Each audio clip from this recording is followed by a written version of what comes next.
Olá, esse é o programa Sociedade Solidária, um fórum para o diálogo sobre os desafios do Brasil, uma iniciativa da LBV. Na edição de hoje falamos sobre como promover segurança pública e acabar, afinal, com esse que é um dos grandes temas que tem preocupado tantos brasileiros, que é a questão dos índices de violência crescentes. Para falar com a gente sobre este tema, recebemos novamente aqui no programa o Instituto São Paulo contra a Violência, hoje representado pela coordenadora de projetos, Bruna Scharifker, que vai compartilhar com a gente a experiência da entidade. Ela mantém, por exemplo, no estado de São Paulo, diz que denúncia, um serviço que recebe a cada mês 15 mil denúncias feitas por pessoas, por cidadãos anônimos que procuram fazer a sua parte também para podermos lidar com essa questão da violência. É um número bem preocupante que mostra o quanto a sociedade tem cada vez mais procurado se mobilizar também diante dessa causa.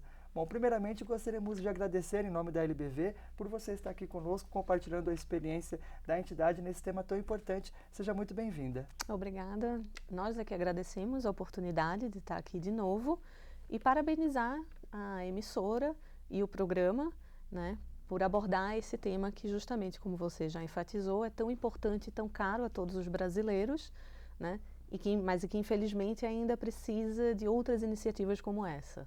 Seja sempre bem-vinda. Nossa convidada é socióloga com mestrado em Estudos Latino-Americanos pela Universidade de Nova York, tem mais de 8 anos de experiência no monitoramento e na defesa de direitos humanos.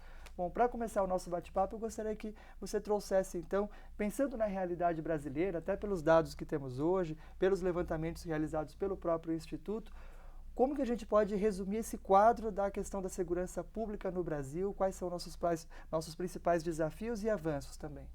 Ótimo. Brevemente, traçando um histórico, né, dos últimos 15, 20 anos, o que vem acontecendo no Brasil. Nós tivemos lá atrás, no fim da ditadura, do regime autoritário, tivemos uma demanda muito grande por democratização, né, em todos os sentidos, inclusive na segurança pública, e uma descentralização, porque segurança pública sempre foi uma questão federal, né, do governo federal, da União, né, em termos de orçamento, em termos de política, né, enfim. Então, isso foi um movimento que foi acontecendo. De alguns anos para cá, né, de uns 10 anos para cá, você teve um outro movimento que foi justamente de aproximação, então, com a sociedade civil, né? O empoderamento dessa sociedade civil, dos cidadãos, fazer com que os cidadãos também entendam que segurança pública é um problema de cada um de nós, que todos nós temos responsabilidade pela segurança pública. Então, você tem o crescimento de conselhos, né, municipais de segurança, você tem outras esferas em que, né, a população pode atuar, comissões, comitês, né? E agora, um grande desafio da gente, e que é também um outro movimento também bem mais recente que tem acontecido, é a gente cada vez ir municipalizando mais a questão da segurança pública, né? Os municípios agora entenderem também que eles também são corresponsáveis, né? Então você tem a guarda municipal atuando, né, conjuntamente com as polícias, né? E enfim, todas as esferas.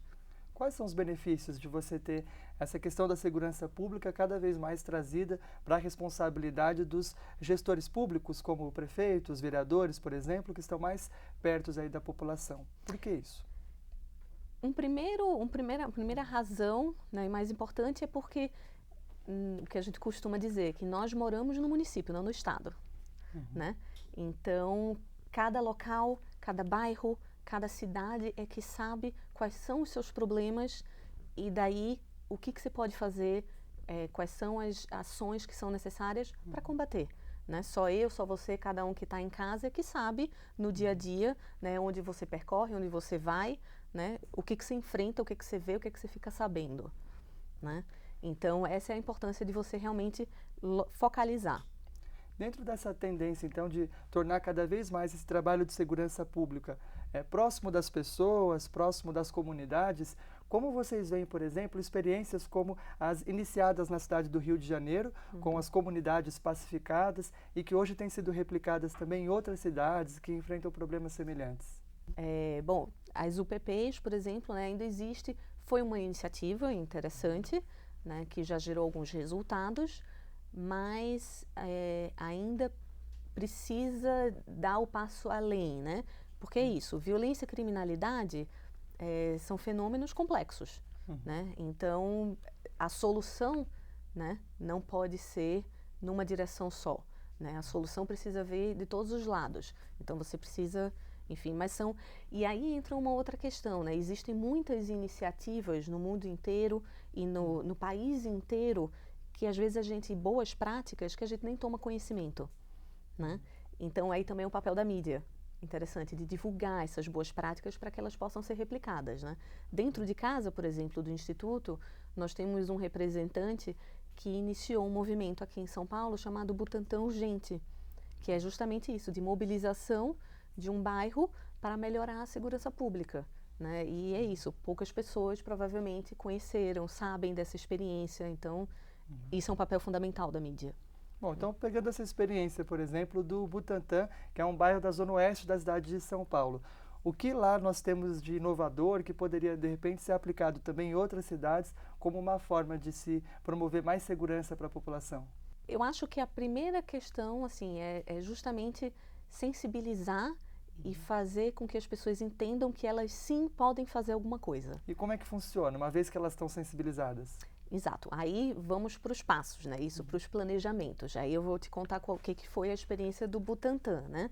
Começou justamente com uma experiência pessoal de violência, né?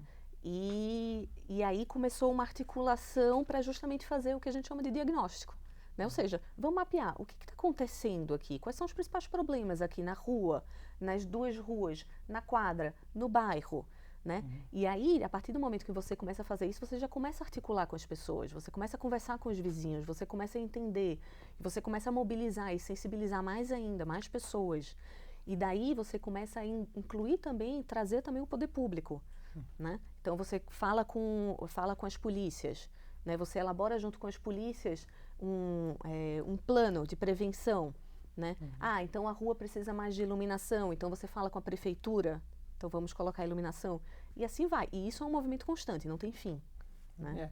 É interessante que pensar a segurança, mais do que apenas o combate à violência, mexe com inúmeras questões, até mesmo a iluminação das ruas, por exemplo, questões que estão mais ligadas à gestão mesmo, né, da cidade, dos equipamentos públicos, acabam interferindo também. Bom, a gente vai agora para o breve intervalo, daqui a pouco a gente continua esse bate-papo, falando sobre uma das faces da questão da segurança pública no Brasil hoje, que é, por exemplo, o desaparecimento de crianças e adolescentes, um tema que, inclusive, está muito ligado hoje a redes de tráfico de pessoas, tráfico de seres humanos. Conheceremos uma campanha que o Instituto tem desenvolvido dentro desse assunto e saberemos ainda outras iniciativas que têm colaborado para que nós possamos viver num país cada vez mais seguro. O programa Sociedade Solidária conversa hoje com Bruna Scharifker, coordenadora de projetos do Instituto São Paulo contra a Violência. A gente vai para um breve intervalo e já volta.